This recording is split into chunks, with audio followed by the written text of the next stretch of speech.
I just thought of Ashton and drifted off to sleep, baby. I love it. He's helping, he's bringing peace. Man. That's good. He's kind of bridging that gap there, man. He's putting things together, not taking them apart. Yeah. Hey, that's a tall task right there. I'll tell you this about Ashton Gillotte. He's got a big heart, and I think the league sees it. No one wants it, but I think it's coming to a theater near you. It's coming. It's finally exciting to talk about Chiefs football. You don't think the dynasty runs over? I mean, that's all we've heard, right? It's done. No. Finished. Dude, they've been dancing on the fake grave of the Chiefs now for weeks. And look, Mahomes has had enough. I think when Mahomes gets Rashee Rice back and all these weapons, Mahomes is about to go scorched earth. I think Patrick Mahomes has put himself in the MVP conversation already. I mean, you got a lot of mouths to feed. The only guy that hasn't been able to eat so far this year, and Terry, you work at Zarda, maybe you can feed him. Everybody got to eat, you know what I'm saying? It's great weather. Maybe you can feed him. Jason Brownlee. I'm afraid when Rice comes back, we're going to have to cut somebody, and it may be Brownlee because he's yet to be able to even put up a stat. Don't worry, we got a pile of burn-ins for him that, Let's go. I'll help him eat it. So I don't know if Andy gives it to us again. He's very mean like that. So I think the Chiefs win comfortably, but I don't think it's crazy. Hey, I hope you guys are right and I'm completely wrong about this. That's what I hope. Hey, here's what we're going to do.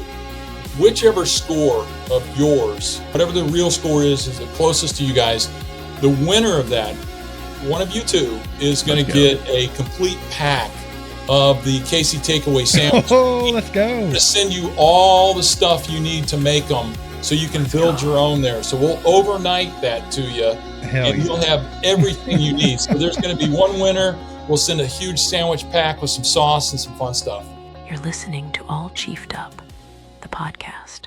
Chiefs Kingdom ACU crew, we're here today with COO of the legendary Zarda BBQ, Terry Hyer. We're going to talk about some football today, some mouth-watering food, and all kinds of fun stuff, so stick around. How are we doing today, gentlemen? Man, doing well. Thanks for having me. Tell a little bit about yourself, Terry, how long you've been with Zarda, and what all you all got going on. I know you do a lot of stuff in the community in KC. Yeah, it's been fun. So I walked in the door at 15 years old back in 1980. So I'm an old guy now. I've been doing this 45 years at Zarda. You do really feel like, when you hear people say, I've never worked a day in my life. In some measures, that's true. And yeah, we've had the joy of working with a lot of sports, a lot of community involvement, and doing what Kansas City does best, and that is barbecue. And you put sports together, Chiefs football and barbecue in Kansas City, you're in the toy department, and everybody's having fun. Absolutely. It goes hand in hand, right? It does. Dude, Zarda's always been awesome to us. I talked to you on the phone about this. We do a chew with the crew every season. We'll go down to camp and we do something at Zarda, and we always rent out the back room there in the Blue Springs. Everybody gets together. We've done it 3 years in a row. So next year, Terry, you're going to have to swing by and hang out with us. Man, I'm all about it. When I learned that, I'm like, oh, you got to be kidding me, and what a cool tie into training camp with us doing, training camp for 37 years, really dating back to Marty Schottenheimer at Liberty Jewel, or William Jewell rather. What an incredible start to a 37-year run, uninterrupted even by the pandemic, where we were actually literally handing food off to chefs to keep the tradition going. So kind of crazy. I bet you got a bunch of good camp stories, don't you? Man, I'll tell you what, there are so many camp stories, and the NFL's a different deal today. We talk about it all the time. It's just getting bigger, and more business. But back with Marty, we were in that era. We were literally on the sidelines with the coaches, with Gunther Cunningham, Marty Schottenheimer, watching these guys up close with the players. The players were coming over because we'd go up to River Falls and stay a full week. And so we'd watch practices after we fed them, and we got to know these guys. You got to be friends with these guys. And Joe Montana and Dave Craig are sitting on the sidelines talking to us, coaches yelling at them to get back into the huddle, and they're like, hey, we'll talk later, see you later. And just a really different era, and so many stories. I remember the Chiefs doing camp at River Falls, and they used to do some split practices with the Vikes. The old Vikings. I remember that. And I remember when we were getting in fights with like Brock Lesnar when he tried to play some football. I remember some of that. I'm pretty sure, unless my brain's, scramble that up in my mind. I'm getting a little older, Terry. I can't remember things. I'll tell you this. When Mike Ditka rolled in with the New Orleans Saints and they were having joint practices, I was standing on, and it had gotten really chippy in the morning session. And so you're right. They were doing 2-a-days. And so on the afternoon session, I'm standing on the sidelines with William Jackson, who was a reporter for, I believe it was Channel 5 here in Kansas City. And he looked at me and he said, "Hey, this thing's getting ready to get crazy." And it was just a few minutes later, helmets were swinging, the benches had cleared, and a herd were coming toward us. And I mean, they were fighting, punching, rolling. Dick could put his team on the bus in uniform, didn't even stop to pass go collect $200. They're out of there. They load up on the bus. They had practice scheduled the next day. They didn't eat dinner. We were set to feed them, and they left town immediately. It was a mess.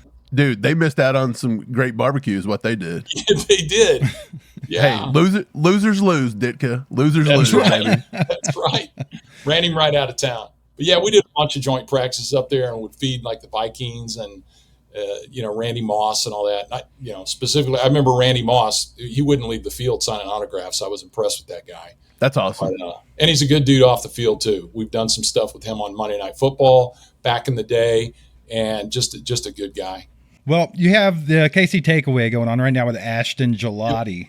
That sandwich looks insanely good. I've been wanting to drive 8 hours to KC just to get one. Yeah. We're about to load up the car and go, baby. I'll tell you, it is a great sandwich, and we've developed it over time, and that sandwich goes to help Big Brothers Big Sisters here in Kansas City. We've done one with the Royals in the same way, a different sandwich. On the KC takeaway, we started that with L'Jarius Sneed, and the name was developed with L'Jarius. He said, let's call it KC Takeaway. That's what our defense wants to do. I don't want this to be about me or just one player. And so that's how the name came about. And then as players came into this, next Justin Reed, we've evolved the sandwich a little bit. But, yeah, you've got burn ends on the bottom. You've got a layer of pepper jack cheese, fresh pulled pork, more pepper jack cheese. You've got some thin sliced ham with a dash of Cajun spice, compliments of Justin Reed, with a drizzle of KC Classic sauce on a toasted Roma bun. That is a KC takeaway. And I'll tell you, it is a lot of sandwich, and it is very, very popular. It's the number one sandwich on our menu right now. Nice. That's awesome. Dude, it looks so good. I remember having the L'Jarius Sneed sandwich when we were at the Chew with the Crew probably 2 years ago, I think. Yep. It was the year right before we lost them to Tennessee. Right. That kind of sucks. Maybe we'll have a reunion with L'Jarius at some point. But we need one with Justin too, man. Yeah, we do. Yeah. We love Justin here, man. We're huge Justin Reed fans. He was an awesome dude. But yeah, I was watching the Ashton Gillotte video where he's putting together the sandwich. He just keeps piling on the pepper jack, baby. I'm like, this dude's a cheese eater. He wants more cheese. Yeah, and he's hilarious. To be able to get him at 22 years old, he's a rookie, and coming out of Louisville, big time program. I'll tell you this about Ashton Gillotte. I think the kid's going to be a great player. I really do. He's got he does have a big motor. We all see that. But he's got a big heart. When he came out to help us do the sandwich and do some video and some stuff like that, I set him down and said, "Hey, look, we're going to keep you to an hour. We're going to get you in. We're going to get you out. I'm definitely going to respect your time." And he just real calmly, real chill. He just looks at me. He goes, "It's my day off." He goes, "I'm good." And I said, "Well, and I'm still trying to feel him out." And I said, "Well, no, I understand that." I said, "But we're gonna really get to it here." And he goes, "I want to be here." He goes, "This is something I want to do." And he goes, I got as much time as we need today. Let's just do it. And he was true to it. Super good heart. I think he's actually going to sign up and be a big for a little in the program with Big Brothers Big Sisters, which, when you look at that whole program, they're saying, hey, we want to ignite, empower, and defend the potential of a young person. And I couldn't think of anybody better to do that than Ashton Gillotte right now. And L'Jarius and Justin were amazing, and we love both those guys. But for the torch to be handed off to Ashton Gillotte right now, it's super fun. Super fun. Steve will back me up on this. We're from Kentucky. We're from Louisville. Yeah. So Ashton played right up the road from us, probably like 20 minutes from the stadium. That's amazing. The thing is, everybody in Kentucky is raised Kentucky Wildcat fans. There's maybe a 10% of the state that likes Louisville Cardinals, and they live in Louisville. So we, when we drafted a Louisville player, me and Steve said, really? Come You were on now. conflicted. But we knew Ashton, and so we really like Ashton. And I'll give Ashton a little bit of credit right now. The other day, I had to sleep because my dog pulled the blanket off the bed. I had to just reach over and grab the first thing I could find, and there was an old Louisville Cardinal blanket, and I actually slept proudly with it. And I can't look. I can't admit that to all my UK friends, but I had to, and I just thought of Ashton and drifted off to sleep, baby. I love it. He's helping. You know, it's like he's bringing peace. Man. That's good. He's kind of bridging that gap there, man. He's putting things together, not taking them apart. Yeah. Hey, that's a tall task right there. That's a very tall task. Man, I love Ashton Gillotte too. His mom's actually on our X account. She'll say things every now and then. She's awesome. Looks like she raised an awesome kid. Just love him to death, and I hope he can get out there and really get some more snaps. And so far, he's looking pretty daggone good. So I'm excited about him. Well, and you mentioned his mom, and you know, I've had the opportunity to chat with her quite a little bit, you know, as we've kind of been working through this thing. And as I was kind of interviewing Ashton, you know, just talking about mentors, who's been important to you, you know, in your life. I mean, the first person he mentioned was his mom. He's like, she has been my rock. She's been my mentor, and she's been with me every step of the way. So, you know, there's a great connection there. And, you know, he had that great foundation with her.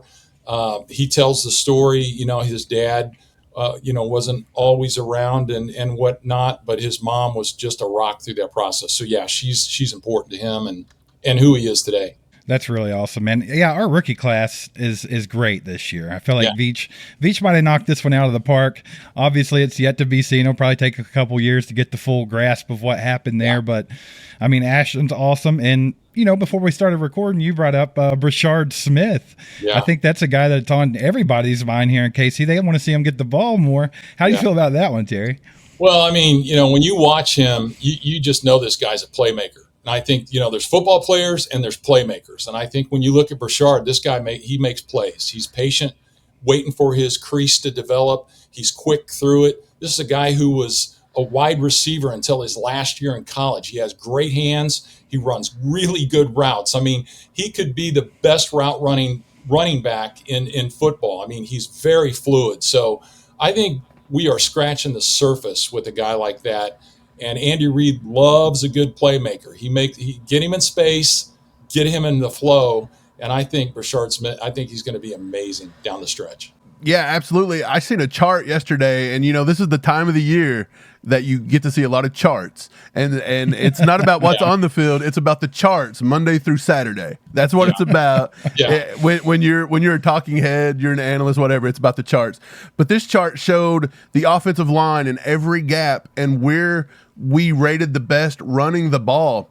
And if you looked at the chart, it was green outside the tackles and inside the tackle, specifically between Creed and Trey Smith, it was dark red, which means we are failing to run in the A gap.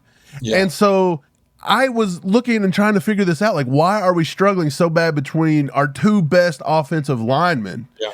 And so I find another stat that says the Chiefs only do good on zone run schemes and not gap schemes when it comes to lineman blocking. And so I put that together and I said, look, Pacheco's having trouble seeing the hole, and I think he has trouble reading the zone blocks. I think he's more of a gap.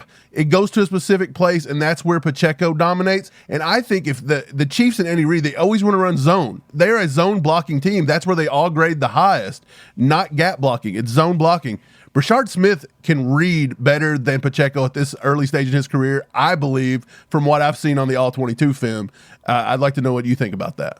Well, I mean, again, I think the eye test is part of it, you know, and when you can see a guy and the patience that they take in the hole. I do think he has that thing we call field vision. You know, he's got that vision, and I, you know, some of that is just innate. I mean, you coach it. Those guys work on it all the time. But to see that, to have that patience and to be able on the field and do that in real time, that's just somewhat of a gift. And I think some guys have it and some guys don't, and to varying degrees. But I think that's a separator. Brashard is a playmaker because he's got the vision. He can almost sense when he needs to hesitate and wait for that crease to develop, and then he's through the hole. We saw him on the sidelines tiptoeing and tap dancing and gaining an extra 7, 8, 9 yards. That's huge. And so for this offense, and listen, they're going to have a huge test against the Jaguars. I mean, I think at first glance, you're like, oh, it's the Jaguars. I get it. But defensively, that is a very good football team. This is going to be a good test for a team coming off a great win like they did with the Ravens, and the offensive dominance really that you saw for the Chiefs going up against the Jaguars at their place. I think that's another test, and I think the Chiefs are up for it. But it's going to be a challenge, to see how they attack that defense. Absolutely. It's going to be a good one on Monday night, too. But yeah, let's change gears over to the Jaguars. Obviously, the Chiefs had a phenomenal game against the Ravens in Arrowhead. Hopefully, that got some momentum going behind them and a little fire lit in those guys, and they can continue to have that rolling into Monday Night Football with the Jaguars. But the Jaguars, as you mentioned, they're a pretty good football team this season. They're 3-1 right now, sitting second place in the AFC South, right behind the Colts. They have beat the Panthers, the Houston Texans, and the 49ers. They did take an L to the Bengals, but that was when Joe Burrow was still playing. But Trevor Lawrence is doing pretty well this season. He has thrown 4 picks, though, so I think he's vulnerable as far as turnovers go. Travis Etienne's been their star player right now. He's absolutely been going insane. I think it's going to be a great game. So let's talk about that a little bit. Mike, what about you, man? How are you feeling about going into this game after coming off of that victory against the Ravens? Yeah, I'm excited about it. I'm excited. I've said this all week long. It's finally exciting to talk about Chiefs football. It's not no more what's happening, what's this, what's that. We're 2 weeks out from getting Rashee Rice back. Xavier Worthy coming back last week was a huge spark. You could see how much he meant to Andy Reid, Nagy, and that offense.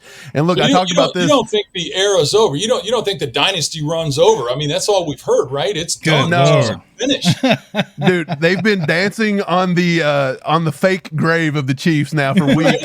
And look, Mahomes has had enough. I think when Mahomes gets Rashee Rice back and all these weapons, let's all keep our fingers crossed that nothing happens in the next 2 weeks and we can get these guys on the field together. Yeah. Mahomes is about to go scorched earth. And honestly, looking at his stats right now, the dude's got 1 pick, and it's because Travis Kelce flipped the ball to the other team because he didn't get his head around. And he's got 9, 10 touchdowns. I think Patrick Mahomes has put himself in the MVP conversation already, and if we can chunk off a big streak here, it's going to be a good season for Mahomes and the Chiefs. I think they were prematurely, hoping for the downfall here. It's not happening. Hey man, every year we hear the Chargers are going to be, taking the crown. We've heard Denver's going to take the crown. Sean Payton, and we do have a hard division. We've got a lot of great coaches in the division, but I mean, look, when you have success, which everyone said this, everybody wants to come at you. And everyone, gets tired of your success and your winning. The Patriots always talk about it and understand where the Chiefs have been. But I do think that this football team continues to find ways to reinvent itself. And, last season was a grind. I mean, we saw it. You weren't winning by great margins. That was a grind, but you still made it to the Super Bowl. That didn't go well. And the beginning of the season didn't feel good. But all of a sudden, you're seeing these pieces come together and you're like, okay, Rashee Rice is going to come back. Patrick Mahomes is starting to throw darts. I do think scorched earth is probably, the revenge tour may still be available. But this team's built on defense and offense, special teams. I think, you're seeing the return game really start to click. And so I think the league's starting to sweat a little bit. I would say we might want to slow the roll down on anointing the Chargers as the division winner. I think this thing's in reverse, and I think the Chiefs right now are putting some stuff together, and I think the league sees it. No one wants it, but I think it's coming to a theater near you. It's coming. Absolutely. I think they fear it a little bit. They just don't want to admit it. But yeah, they had a slow start to the season. Of course, coming off that Super Bowl loss, everybody was hoping for the downfall. Maybe this is it. They can finally get rid of the Chiefs. Not freaking happening, man. Like you mentioned, I think they've set themselves up pretty nicely for how the rest of this season could go. 2-2 is like literally the best we could ask for at the moment, considering how things have gone. And as you mentioned, some of the other guys in the AFC West took some L's the other day and made it wide open for everybody, man. But going into this game, as Mike just mentioned, I think Patrick Mahomes is just in the zone right now.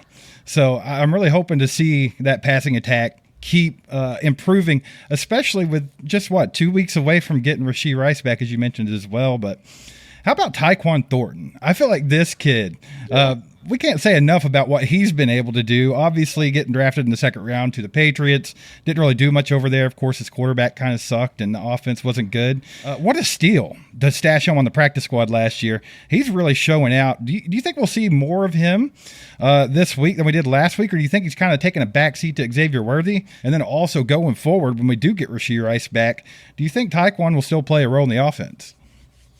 Well, I mean, from my standpoint, I mean, you got a lot of mouths to feed. And I think one of the advantages that you've had with Rashee Rice being gone, if you want to look at it that way, is the development of Thornton. And I think the development of some of these other receivers. And so I think in that sense, Juju is playing extremely well. He's always in the right spot. He makes the tough catch. He gets that first down.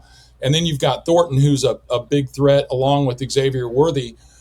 There's so many mouths to feed. And so when Rashee Rice comes back, we know what he does with the ball in his hands. He's that explosive playmaker, but so is Thornton. So, I think Thornton probably doesn't have the volume that he's had maybe in the early part of the season, but I think he's a weapon. Travis Kelce said, I don't know how he got out of New England, but we're sure glad he's here. And I think everybody sees that. This guy is a football player. He's not going away. I mean, when Noah Cameron came up for the Royals this year and started pitching, he never went back. He was a big league player. Thornton he's an NFL player. This guy's not going anywhere. Right. I thought Thornton looked he's looked amazing compared to what you usually get out of the camp darlings, right? Like you usually get those camp darlings every year and we're like, oh, nothing happens. I mean, we had LRZ. This guy went back to rugby. Okay. And then look, Thornton comes out and everybody's like, it's time. And he just kept building. And we kept saying every day on this podcast, he's got to go out there and take every advantage, every rep, every snap. He's got to build. Yeah. And he's not looked back. And I think his chemistry with Mahomes is actually progressing at a pretty quick rate. And I believe Mahomes has good chemistry with every receiver on the team right now. He's had games where he's peppered Hollywood. We know what he looks like with Rice and Kelce. We've seen what he does with Worthy. Thornton looks good. The only guy that hasn't been able to eat so far this year, and Terry, you work at Zarda. Maybe you can feed him. Jason Brownlee. I'm afraid when Rice comes back, we're going to have to cut somebody, and it may be Brownlee because he's yet to be able to even put up a stat. Yeah, I agree, and don't worry, we got a pile of burn-ins for him that let's go. I'll help him eat it. But yeah, I mean that's the deal. You've got a great problem in Kansas City all of a sudden. You go from our wide receiver room's getting banged around. We've got a lot of injuries, and all of a sudden that chemistry that you're talking about that takes a long time to develop, it's right there. Hollywood Brown. There was a play last week on a slant on Hollywood. I mean, it was a fire dart from Mahomes on the money. No loss of stride. He was just hitting him in motion. You're seeing those kind of plays, that ball coming out quick on the money. I think we're going to see that as this chemistry continues to develop and they get Rashee back. There will be somebody that's not going to get fed, and I'm afraid your guys love him. Yeah, but it's just probably going to be tough for him to get on the field. Look, if it's Chiefs football season, the only thing we want is a season filled with touchdowns from number 15 and some good barbecue. So we understand that you're like us. That's what you want too. And so we're here to support a local Kansas City staple in the barbecue capital of the world, which is Kansas City, baby. Zarda BBQ. We absolutely love Zarda. They've been nothing but generous to us and generous to you, the all chiefed up crew. We keep their sauces on hand 365 days a year. I put this stuff on everything. And we here at ACU proudly support their mission in the community and their mouthwatering food. Right now, our boy hailing from the University of Louisville, Ashton Gillotte, is teaming up with Zarda to bring you his very own signature sandwich called the Takeaway. It is absolutely a barbecue sandwich lover's dream. This one-of-a-kind taste sensation starts with a generous portion of Zarda's award-winning limited reserve burn-ins, melted pepper jack cheese, juicy pulled pork, thin sliced ham, and Ashton's favorite Zarda barbecue sauce, all piled high on a toasted Roma bun. But it's not finished there. This sandwich has a surprise waiting for you. They're adding Creole seasoning to kick it up a notch, and we're getting hungry just talking about it. And speaking of community, Zarda is donating a portion of the proceeds from every Ashton Gillotte-inspired sandwich sold to Big Brothers Big Sisters of Kansas City. So what a great cause, and a good way to show your support for Ashton, Zarda, ACU, and your community. So don't worry about cooking and cleaning tonight. Make it a Zarda kind of night and go grab some barbecue from either of their 2 locations. The KC takeaway is also available at all area Hy-Vee Market grill locations throughout the Chiefs season from 11 a.m. to 8 p.m. daily. And you will not regret it. Zarda is legendary. And be sure to let them know All Chiefed Up sent you their way. And we kind of have an embarrassment of riches at wide receiver Steve, right we now. didn't even mention Juju. I know. Yeah. Juju, Jalen Royals hasn't got to get started yet, really. Right. So, I mean, it's just wild. Like I said, it's kind of an embarrassment of riches at wide receiver, which is complete opposite of a couple years back. I think when we won the Super Bowl 57, I think it was, against the Eagles, we had one of the, no shade to anybody, but one of the worst wide receiver cores in football that year.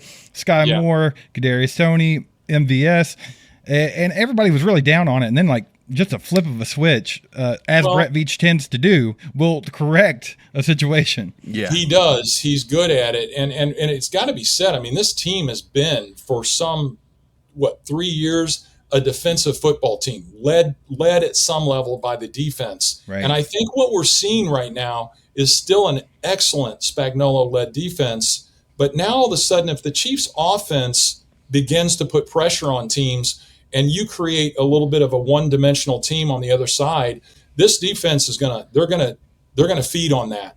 And I think you're gonna see more turnovers, more KC takeaways, if we will. I think you're gonna see this team on defense be more dangerous, so everybody in their fantasy football leagues can start looking at the Chiefs, because that's gonna be a team that turnover-wise is gonna be a beneficiary of Patrick Mahomes and this offense putting points on the board. Let's bring it back to the Jaguars on Monday Night Football. It's another Monday night game. It's another primetime matchup. Sometimes it feels like the Chiefs don't do well in primetime. It feels like they start so slow, and then America gets to talk about not only our downfall, but the fact that we're boring. They get to say that. But I don't think Mahomes is going to let that happen. I'll ask you and Steve this question as well, because I found it intriguing. If you guys were Spags, would you go at it from the perspective that you would want to send the house versus Trevor Lawrence and make him uncomfortable? Or are you trying to put more guys at the line of scrimmage, maybe kind of like we did with Derrick Henry early, to try to stop Travis Etienne, because he's their biggest weapon on offense? I will say, though, they spent a lot of draft capital on Travis Hunter, and they drafted that big boy out of LSU that knows how to play some football too. And I don't think, are either one of them injured right now? I don't think so. They're supposed to all be playing. So what would you guys do? Would you look to stop the run first or the pass first if it comes to the Jags? You thinking what I'm thinking? I think we go all after Trevor Lawrence and just make him uncomfortable. Oh yeah, make him hurt. I think you put the pressure on quarterbacks in the NFL. That's the name of the game. And Trevor Lawrence, let's be honest here, he hasn't lived up to the hype after he got drafted, and I think he will crumble under pressure. I really do. So I think we just go straight at him.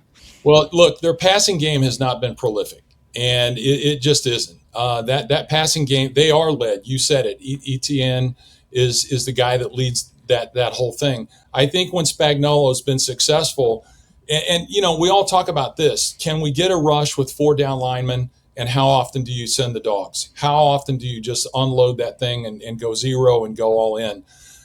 I think this is a team that wants to pass the football better. I don't think they're good at it. I don't think Spagnuolo is going to let them get good at it. And you are going to see what you just said. I think they are going to destroy Trevor Lawrence. And, you know, he's good at keeping them off balance and disguising coverages and all of that. And the Chiefs are really good at stopping the run. I mean, Derrick Henry, and I think the Ravens stopped running the ball, you know, probably panicked. Right. I think you're going to see some of that in this game. And I think the Chiefs are going to have some turnovers. And I don't think we're going to have that Monday night meltdown where you're not getting their best. I think you're going to see the Kansas City Chiefs just continue to ascend. And I think this team is back. And I know it's only one game, but we've watched it, and you guys have said it. We're so close to it. We could have been 4-0 at this point with a few things going the other direction.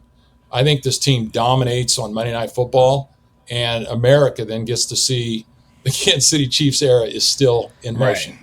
We're back. Right. That's right. So that's the thing, though. It's kind of a tough problem to have when you don't play well in primetime games, but you get every freaking primetime game. So hopefully we could get that narrative flipped around a little bit. But I'm with you. I think Mahomes is going to enjoy the spotlight this year because I think he's out to prove a point anyway. After that Super Bowl loss, he cut his hair off. He got serious. And I think he's ready to go out, show the world that Mahomes is still Patrick Mahomes. So what a good way to start it.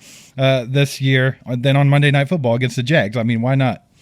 Absolutely. And, one of the things with catering these guys and just getting to hang around them, I mean, Patrick will come over and all these guys say thank you. There's just a great group. But he came over, not this year, but last year. And, Patrick's like, hey, thanks for being here and, all the usual stuff. Yeah. And he's loading his plate up. And I said, hey man, I had a little bit of bad news. He looked at me, he said, what do you mean? I said, well, I said, my wife and I watched the quarterback show. And I said, after watching the whole thing, I said, I guess we're just going to have to tell you we're both Team Brittany, and he just has a laugh about it. But that led to a huge golf discussion and Nagy coming over, and you just see these guys, for who they are as people. And Patrick Mahomes, I think, is like anybody else. He's been affected by what's been said. He's been affected by what happened in the Super Bowl. But I think that's what happens to great players. You go through something like that, and out of the suffering and out of the grind, you find out who's a champion and who's great. I think that's what Patrick Mahomes, that's who he is. And that's what we're seeing right now. Yeah, absolutely. I'm glad you talked about Brittany because Brittany is the bright spot of that family. I'm joking. No, I tell you what, though, those kids that they have are the most adorable children I've ever seen. I'll watch Brittany's Instagram stories and watching like Sterling, just watching those kids grow up. It's like you're part of their family. It's so wild in the days of social media. And it's like, dude, I'd take a bullet for those kids. I don't even know them, and I love them. But dude, they're awesome. They're a fun family. I'm glad Patrick's here. I mean, we're going to name every other road after this guy. He's going to have a statue out front. When they redo the stadium, I don't care if they take it to Kansas. I don't care if they take it to frickin' Nebraska. It's going to be called Patrick Mahomes House. Okay, that's what we're calling it.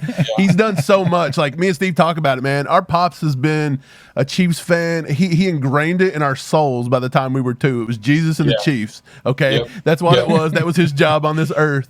And dude, we didn't think we were ever, because we went through some rough years as Chiefs fans, man, with the Creole and all those guys. Like Steve has a long-standing like beef with certain coaches here. I won't even name. You talking about Todd Haley, aren't you? Yeah, Steve and Todd Haley don't mix. But yeah, we didn't think we were ever going to see another Super Bowl before our pops left this earth, and like we've seen a historic run that has just been the most amazing thing to watch, dude. And it's crazy because you get a little babied by it. Even us sometimes, we're like, Chiefs got to win. But it's like, if you look at just what we've done since Mahomes has been in this league, it's historic. And fan bases do not have and get to go through times like this in their fandom careers. It just does not happen. Well, listen, you guys are young guys, and I appreciate your suffering that you guys have had in the short time that you've been on the earth. But for old guys like me that go back a long ways, I mean, and listen, it's been a rough road. I mean, when you're 50 years between, Super Bowls, that's a long time. Yeah. And Marty Schottenheimer, I loved Marty Schottenheimer. We spent a lot of time hanging out with him. He was super gracious, and I thought Marty, he had us right there. I won tickets. I was a red coder, and I won tickets to the Super Bowl, and we were playing Buffalo with Joe Montana to get a trip to the Super Bowl. And I had won 2 tickets. My wife is pregnant with our firstborn, and I got home from a business trip, and we're watching the game against Buffalo, and you see Kimball Anders drop an important pass going in the end zone. Joe Montana got a concussion and knocked out of the game. We didn't go to the Super Bowl. We were that close. I can't tell you the pain, the misery of so many games in that era where we were so close. So to see where we are today, you are so right. I mean, kids growing up in this era, they don't know anything other than winning championships. Patrick Mahomes doing his haircut. I mean, it's just it's a different world than the one I grew up in and the one I experienced for so long, along with all of Kansas City. So, man, it's amazing to be where we're at. You're right, dude. That the Joe Montana, Marcus Allen years when we were in the AFC Championship game versus the Bills, and Kimball Anders fluffs up. He Travis Kelce that thing right to the other team on the goal line. And dude, that was gut wrenching, dude. I think that was a really good team that we had right there, and we had a chance to win the Super Bowl that year. And of course, but from then on, we have Buffalo's number, so it's okay. It is okay. And I'll give you one last Joe Montana. I was in Denver. We were on Monday Night Football, and we had a trouble with Elway, as you might imagine.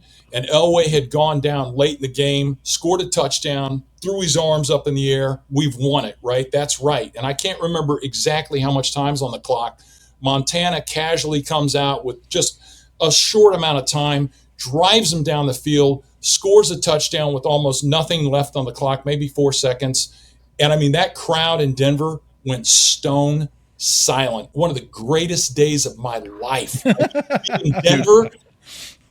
Beating Denver. People don't get it. Like, there's a lot of people that hate the Raiders, but for some reason in my soul, I hate the Broncos. Yeah. Like, it's just something about the Broncos. I couldn't stand John Elway. I couldn't stand the fact that they always had to go out and be the off-season winners. Like, they had to go out and get Peyton Manning and do all this, and they're just annoying. They try to win the off-season more than they try to put it together during the season. So we'll keep taking the dubs, and let's hope they don't get it together. But, Sean Payton was a pretty good hire. I'll give him that. He is, and they're, obviously they're better. But, again, the margin of distance between them and the Chiefs is still there. And so the chase is on. That's Absolutely. What makes this fun. Yeah, I mean, the AFC West is getting more competitive. Like you mentioned, Sean Payton in Denver. He's getting that team together slowly but surely. And then now Pete Carroll over in Las Vegas. I think he's going to do the same thing with that team. Can I just say this, though? What's Pete Carroll doing? He's not a Raider. This guy's a good guy. He's not right. A Raider. What's going on? It is a weird fit. I didn't see that coming either. He really doesn't. But he's a good coach. I think he'll get that team together. And then, of course, Harbaugh with the Chargers, they're going to be a force, too, eventually. It's definitely getting more competitive than it has been. It doesn't look like Patrick Mahomes is going to get the Tom Brady treatment where his division's just complete trash for 30 years. No. So it's going to be a lot of work, man. It's going to be fun to watch. It is. I think it's the most exciting, division in football. You've got a collection of great coaches there. It does make it more fun. The Chiefs don't get to coast like a lot of those Patriots teams did. But look, the Chiefs have had all this continuity, and these other teams have not had that. You've got Andy Reid. You've got coordinators that have stayed.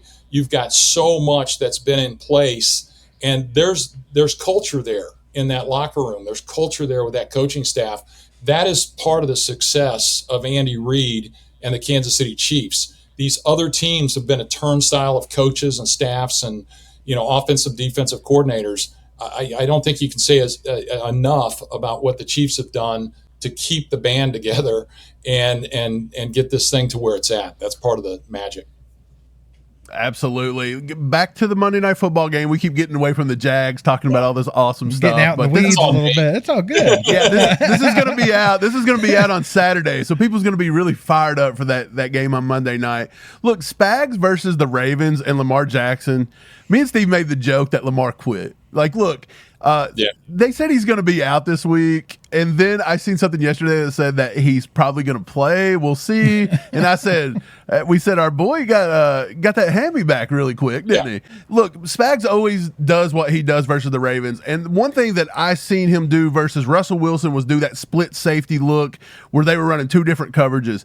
He took the safeties and he used them well. Chamari Connor, that's what he done against.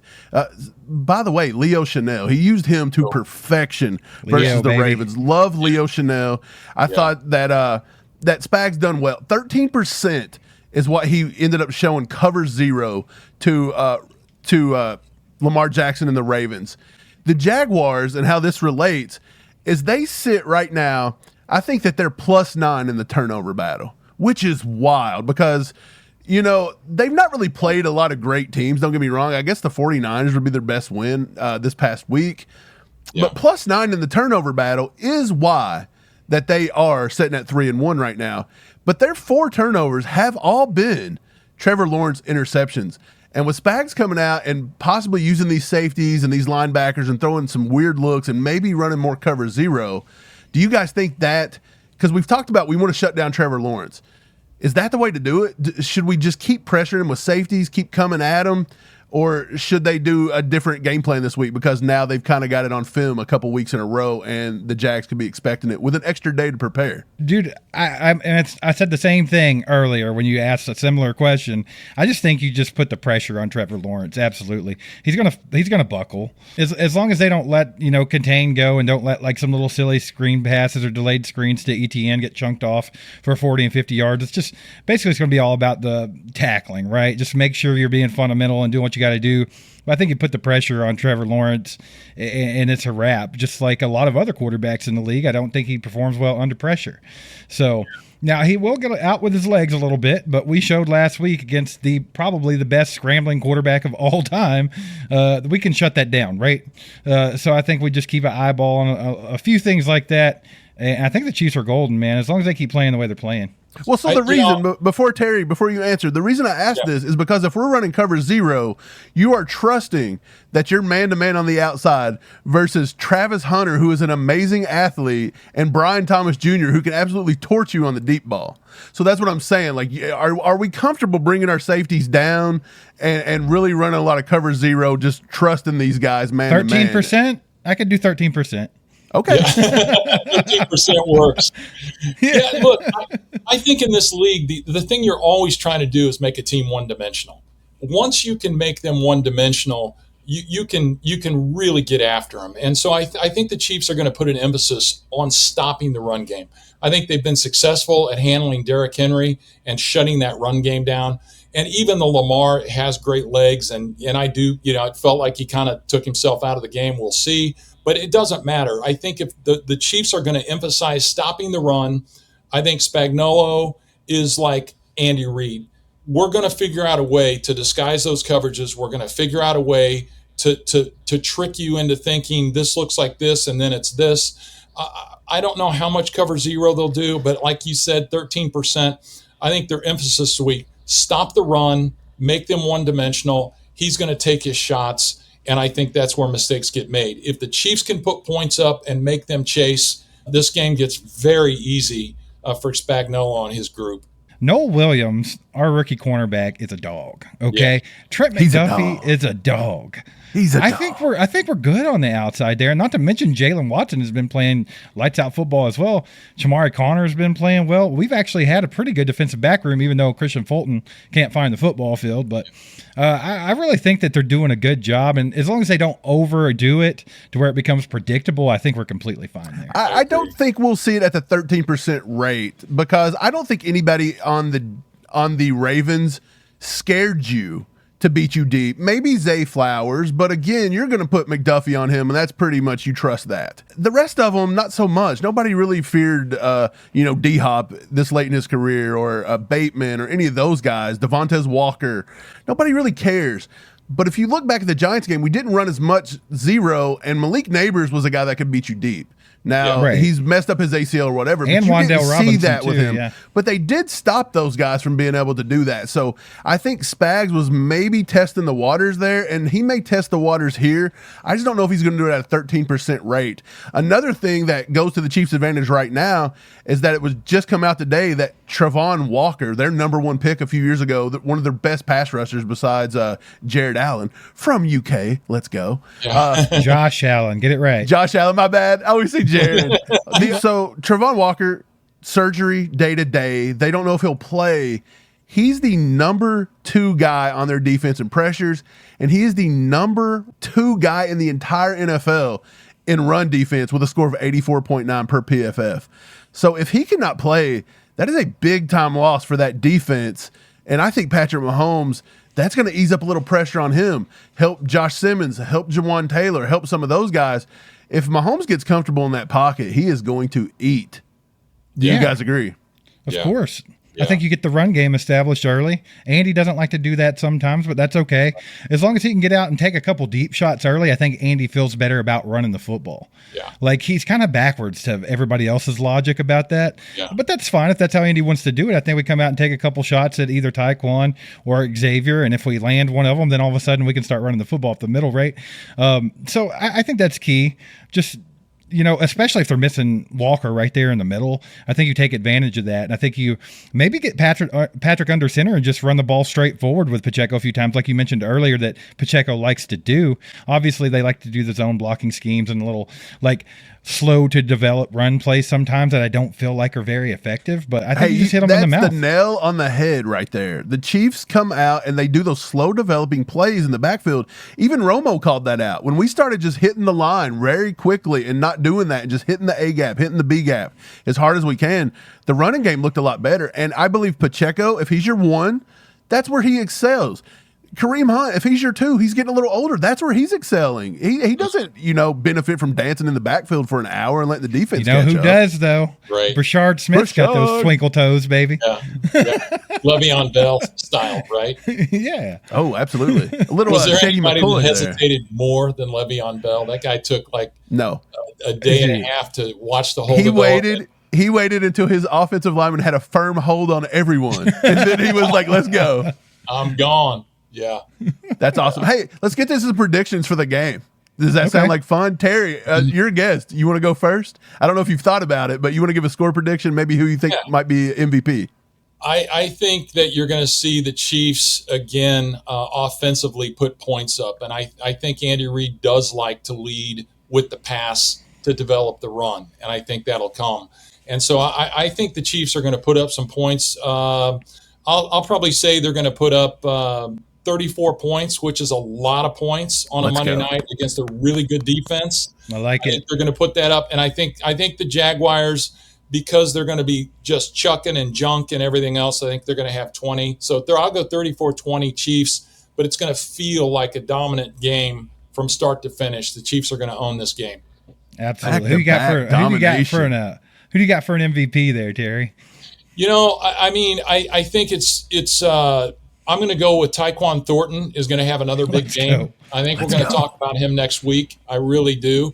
But again, they've got a lot of mouths to feed, but I'll put money down on Tyquan Thornton this week. I like it. After the big Xavier Worthy week last week, I think people sleep on him and you could see some big plays. I like that a lot. He's going to draw double coverage. Xavier Worthy is going to have a lot of attention on him, and so they're going to need to go somewhere else with the ball.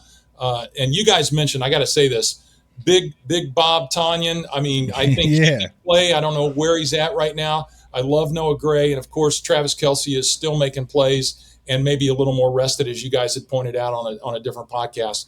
So it's going to be a Chiefs night, start to finish. Heck Let's yeah, go. man. I like Is that. it my turn? I like the Is it my confidence, turn Terry. now?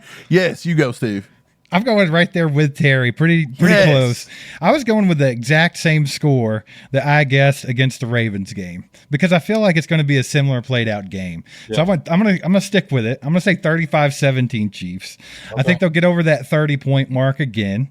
And I think Patrick has another big night. I'm looking for another 4-touchdown night from Patrick. Yeah. That's beautiful. That's awesome. Look, here's what I think. I think the Chiefs defense is going to find a way to be dominant. And I don't think the Jags are going to score that much. I think the Chiefs are going to win this one. I don't even think we have to put as many points on the board. We could. Are you going blowout territory? It's not blowout territory, but I think it's a comfortable win. The Chiefs rarely blow anybody out. Yeah, so I'm going to say 56-3. No, I'm joking. The Chiefs rarely blow teams out, and I felt like we finally got that last week after 7 years of suffering. So I don't know if Andy gives it to us again. He's very mean like that. So I think the Chiefs win comfortably, but I don't think it's crazy. I'm going to say 24-13. I'm going to say 24-13 Chiefs. I think that's comfortable. It's 2 scores. It might not be the most sexy pick in the world, but Mike I like mine and Terry's guess better. Yeah. Hey, I do too. Now we've all got something to root for. I know what I'm rooting for now on scores. This is gonna develop Monday night. This is another game inside the game. Hey, I hope you guys are right and I'm completely wrong about this. That's what I hope. Hey, here's the thing about it. What was the Ravens score? 37-20? or something like that. Yeah. I can't remember for sure. Pretty similar. But if you notice at the end of the game, they kind of gave them 7 points. It was almost like they did. Andy has a lot of love for John Harbaugh. It's the same coaching tree. So I think it was kind of like, get you a touchdown here, so it's not as bad. I don't think he'll do that for Liam Cohen. Off like a 80-yard touchdown run or something, bro. Right. I don't think Liam Cohen's going to get that treatment. I'm just saying. No. Okay. And I'll tell you guys, here's what we're going to do. Whichever score of yours is the closest to, whatever the real score is the closest to you guys, the winner of that, one of you two, is going to get a complete pack of the KC Takeaway sandwich. Oh, let's go. I'm going to send you all the stuff you need to make them so you can build your own there. So we'll overnight that to you, you'll have everything you need. So there's going to be one winner. We'll send a huge sandwich pack with some sauce and some fun stuff. Dude, that's awesome. Now I got to get it right. Steve, Steve, I'm going to tell you something. If I win this, I'll share it with you. You can have the last bite. You can have one bite at least. He's already negotiating. Hey, you get one bite. Yeah. So, no kidding, not just kissing ass because you're here, but we love Zarda BBQ. Since we first started going to KC with our dad, we would always hit up Blue Springs on the way out of town. My favorite barbecue sauce, well known, Ghost from Zarda. The Ghost. Yeah. Okay. I have that here at the house all the time. Like, I'll get it one way or another. Yeah. Steve eats it on his Cheerios. He's just straight up having Zarda I do everywhere. put it on a lot of different stuff. I get the look from the fiance all the time. Like, are you really going to do that? But it's like, yeah, of course I am. But I'll tell you a funny story from last night, Terry. I'd been wanting a Thunderberry, right? Yeah. Like, because I tried it last time we were at Zarda doing the Chew with the Crew. Yeah. And for some reason, just didn't get a bottle to go. It was like we were busy or whatever. Right. And you guys sent us a package. Yeah. And Mike knew I wanted that Thunderberry, right? So he brought it to me last night. We met up and ate dinner with the family. Yeah. And he brought it to me. And this T-shirt. Yeah. I love it. He's like, here, man, I know you wanted this Thunderberry. You can have it. And I get back home, get the kids in the house, and I'm walking in, and y'all have those little cardboard carriers with 3 sauces, I think. Yeah. The bottom fell out and it busted in my sidewalk. Oh no! I've been trying to get that sauce. He lost his sauce. I was so mad too. I was so upset about it. But the good news is last night we had a members only live stream, so I told that story, and everyone in the chat's like, "I'm gonna send you a bottle." So I might end up with a bunch. Might get an uptick in sales of Thunderberry. Well, yeah, I know you can call Made in KC or go on their website and order our sauces and stuff like that. But I will make sure we get a couple bottles of that in there. Why Steve just out here breaking sauce? Like the neighbors had to think he was so crazy. Mad. He was out there licking the concrete to 2 a.m. Hey, I considered it can I get this up somehow? Oh man, Steve was cooking chicken wings and dipping them on the concrete. He was like, "What is?" Speaking of wings, y'all have wings now. Yeah, that's intriguing they look to me. Fire, dude. Which I will tell you, Pat came over, Patrick Mahomes, and he had wings that night. And the funny thing was, they had served this team wings from the staff that cooks for them at training camp up there at St. Joe. And so little did we know the night before was wing night. And so Patrick comes over and he's getting wings. And I said, I heard you guys had wings last night. He goes, yeah, good news for you guys. I didn't eat wings last night. He goes, I'm here to get them tonight. And so hearing him come over and he's like, hey man, those wings are fire. It was a good endorsement from him, and nice. They've gone really well. It's we're kind of late to the dance on wings. Who's not doing wings? But they have hit, and they're going to stick around on the menu. Makes it even better. It doesn't matter how late to the party. Yeah. Doesn't matter how late to the party. As long as they're delicious, you take over. And they look so good. Like every time I see that picture, I'm like, I want those wings. Yeah. And then I see Ashton sandwich, and I'm like, I want that sandwich. And then I'm like, if I lived in KC, I would be 700 pounds. Right. I would have to sue Zarda for my medical bills. You got to stay in that protein lane, and you're going to be okay. Okay. Carbs out a little bit, stay in the proteins. And hey, I got to tell you one story on Travis Kelce from training camp real quick. Let's do it. So I've got a friend of mine that has had Travis, and this was 2 years ago, and he's had Travis on his fantasy football team. And for 2 years, he'd won championships twice. And so Travis is coming through the line and saying hi like always. And I said, hey, man, I got a buddy of mine, that's had you 2 years on his fantasy team. And I was going to see if I could get a picture and, send it to him. And he's like, Give me your phone. So he gets my phone, he puts it on video, and he makes a full video to my buddy. And, hey, this is Travis Kelce, the mustache is for coach, and he takes him through it. Much love. This guy is, I say, a man of the people, but, I sent it to my friend, and of course he still got it, still sending it to everybody he knows. That's awesome. But I can't say enough. We love watching these guys on the football field, but being up close with so many of these athletes and seeing what they are inside and who they are to the community, it's man, that's icing on the cake. We appreciate you being here. And before you go, we wanted to just give a thank you, man. Like we appreciate you coming on the show. We appreciate Zarda recognizing All Chiefed Up and being with us. Because I've told you before, sometimes we feel like we're on the outside because we're not from KC and people look at us a little weird. And but you mentioned that you guys don't get the recognition because some of your stores are a little bit on the outside of KC as well. So yeah, man, just two underdogs working together. We love the team up. We'll have to have you back again. It's been super cool. And man, we push your stuff all the time. So I hope you don't mind.